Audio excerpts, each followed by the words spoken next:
se vieni fa portare.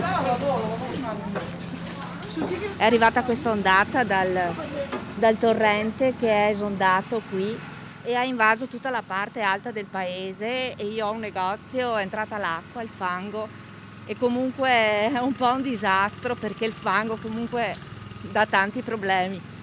Comunque siamo qua, puliamo e andiamo avanti. Gli stivali nel fango e l'acqua che senza soluzione di continuità continua a uscire dalle pompe per ripulire piazze e vie.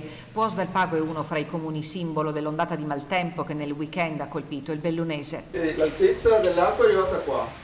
Ieri si è conclusa nel tardo pomeriggio l'evacuazione della casa di riposo invasa dall'acqua. I 76 ospiti sono stati trasferiti o in ospedale o in altre strutture che hanno dato la disponibilità di posti letto, ma non è ancora finita perché l'allerta meteo è ancora elevata almeno fino a giovedì. Ci troviamo di fronte a delle forme di temporale che durante i periodi di dicembre io che non ho proprio tantissimissimi anni, ma penso che non si siano mai verificate.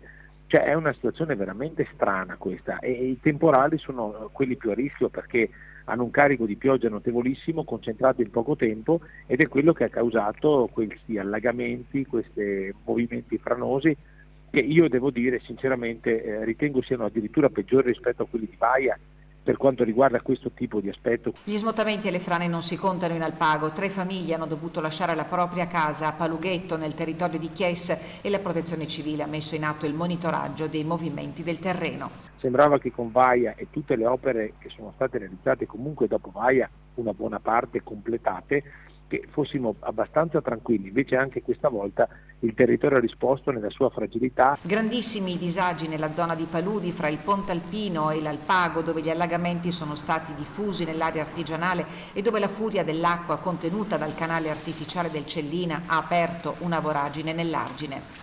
Qui si continua a lavorare senza sosta e sarà così ancora per molti giorni.